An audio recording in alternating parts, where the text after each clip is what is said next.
Training Your Brain, Part 7 of the Biopsychological Effects of Ascension by Danny Searle.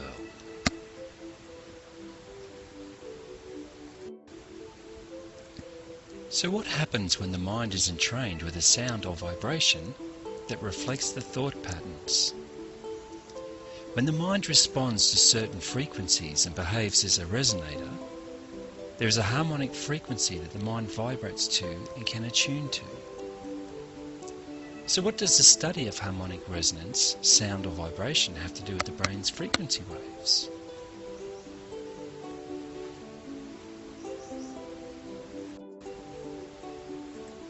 Sound waves are examples of rhythm. Sound is measured in cycles per second, or hertz. Each cycle of a wave is, in reality, a single pulse of sound. The average range of hearing for the human ear is somewhere between 16 Hz and 20,000 Hz. We cannot hear extremely low frequencies, but we can perceive them as rhythmic vibrations. I'm sure that you have stood in front of a large bass speaker or a drum at some time and felt it as well as hear it. External rhythms can have a direct effect on the psychology and physiology of the listener. For example, slower tempos from 48 to 70 beats per minute have been proven to decrease heart and respiratory rates, thereby altering the predominant brainwave patterns. Binaural beats are continuous tones of subtly different frequencies delivered to each ear independently in stereo via headphones.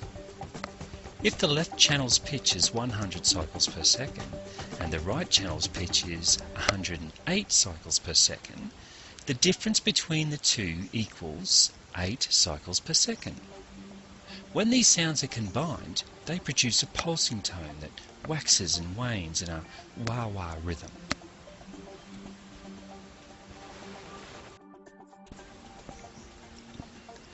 Binaural beats are not an external sound. Rather, they are subsonic frequencies heard within the brain itself.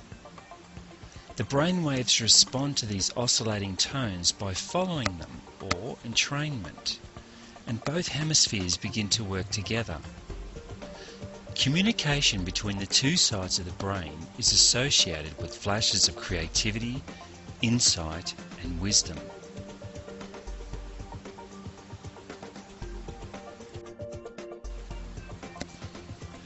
Alpha wave feedback is considered a consciousness self-regulation technique.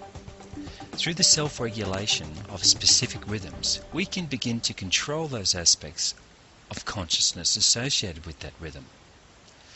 When the goal is alpha, either in meditation or biofeedback, it means entraining with the primary Schumann's resonance.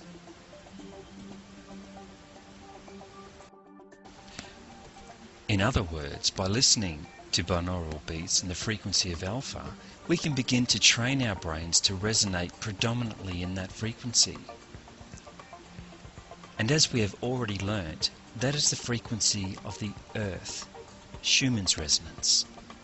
In my experience, I have listened to alpha binaural beats for a minimum 1 hour a day for 12 days, every few months.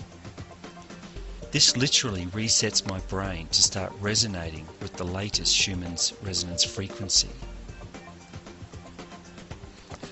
I then continue this every few months to maintain the vibration.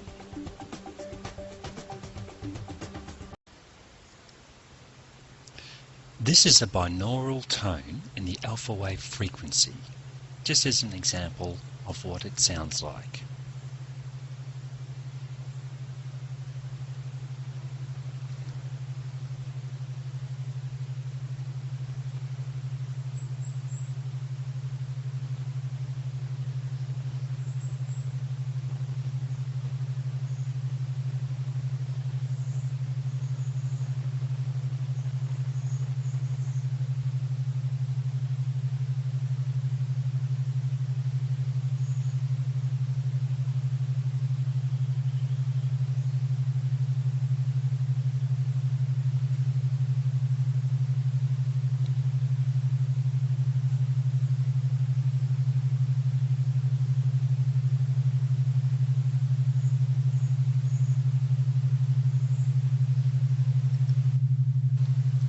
After I have reset my alpha frequency, I also regularly use other binaural beat frequencies such as delta for sleep, intuition, and well-being. Binaural beats can also be embedded into music, so you'll hear the music instead of the tone. Some people prefer this method.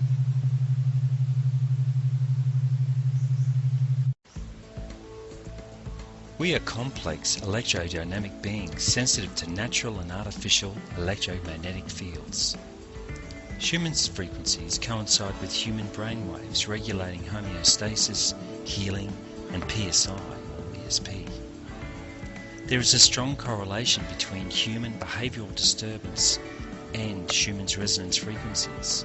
So by adjusting our brain's alpha frequencies by using binaural beats, we can once again harmonize with the earth. This is essential if we are to make the shift to the fifth dimension, which will occur during the Ascension process. Join me for part 7, where we will look at the 1111 phenomena which has gone all around the world.